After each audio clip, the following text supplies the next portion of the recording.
you are.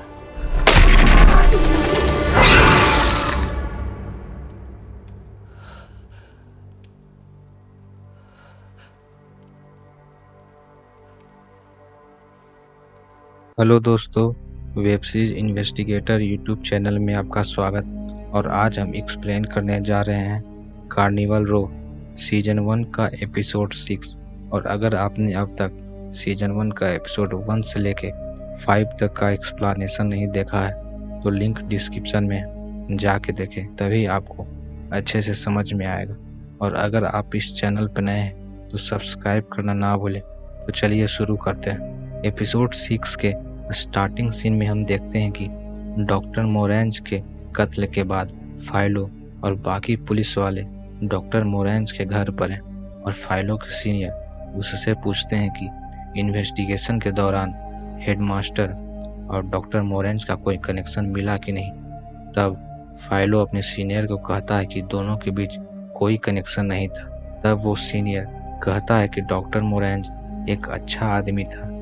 इस बात पर सार्जेंट डॉम्बी बताता है कि इस डॉक्टर के बारे में कुछ अफवाहें भी थी कि वो कुछ अलग काम भी करता था और उसे अपना कर्तव्य मानता था, जैसे कि बच्चा गिराना, क्रिमिनल के दाग को मिटाना कि लोग उसे पहचान नहीं पाए, और कुछ ऐसे काम जिसमें पिक्स इंसान जैसे दिखने लगे, जैसे कि कानों को गोलाकार बनाना, पंख काट के इंसान की तरह बनाना। और वहीं पर फाइलो को उसकी बचपन की यादें आने लगती है कि उसके पंख को कैसे काटे जा रहे हैं। और फिर फाइलो का सीनियर उसे इन सभी मर्डर में से कनेक्शन को ढूंढने को कहता है।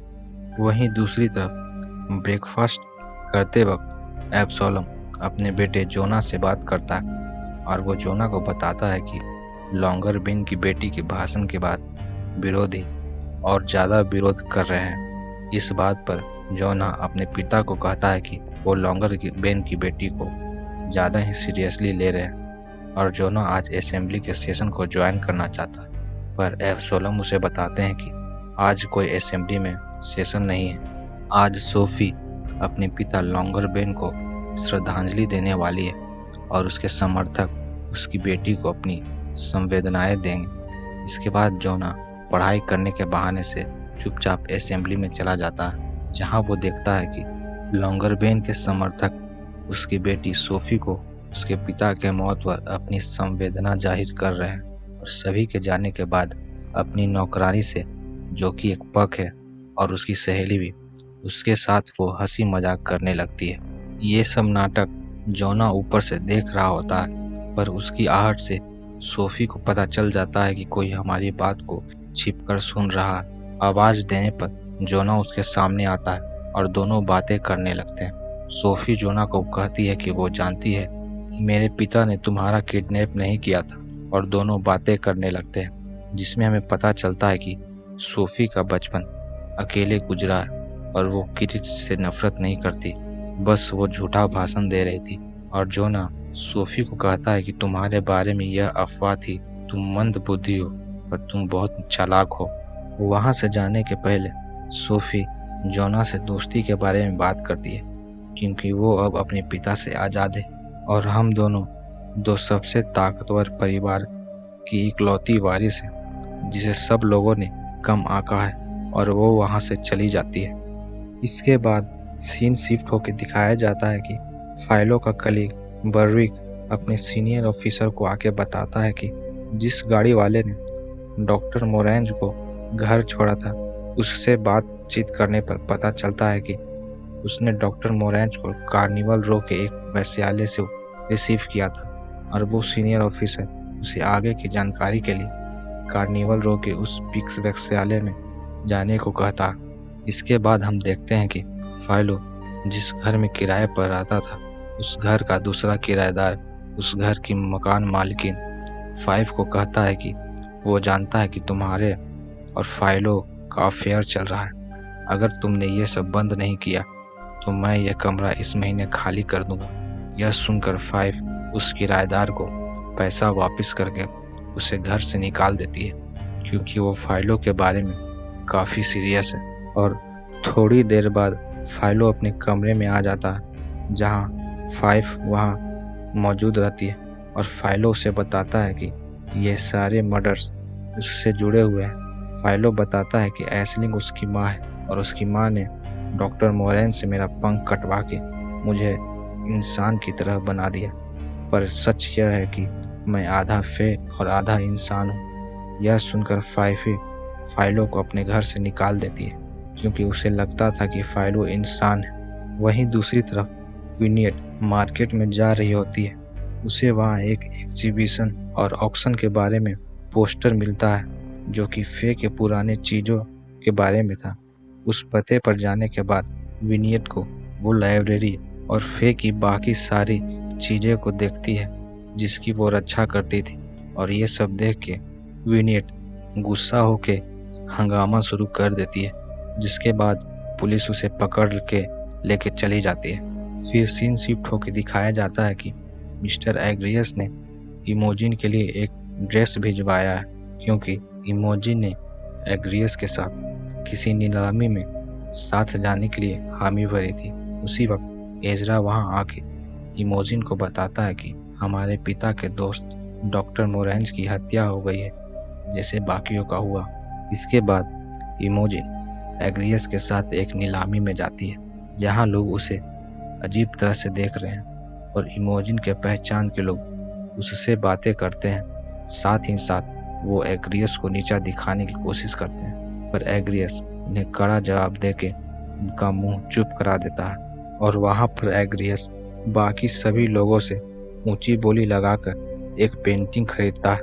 उसी दौरान हम देखते हैं कि कार्निवल रो में पक ग्रुप के लोग सड़क पर एक जुलूस निकाल रहे हैं जिसमें वो खुद को कोड़े से मार के अपने देवता को खुश करना चाहते हैं, पर उसी भीड़ में से एक इंसान उन्हें खूब गालियां देता है और उन्हें मारता है। सीन शिफ्ट होकर दिखाया जाता है कि फाइलो का कलीग बर्विक कार्निवल रो के उस पिक्स वेश्यालय में जाता है जहां उसे पता चलता है कि फाइलो ने वहां पहले भी आके पूछताछ कर लिया है और वो ये बात अपने सीनियर को बताता है, पर सार्जेंट डॉम्बी फाइलो के इस बात पर शक करता है। इस बात पर वो सीनियर बर्विक से पूछता है कि तुम और फाइलो इस केस पर एक साथ काम कर रहे हैं, तो कोई ऐसी बात जो तुमने ना बताई।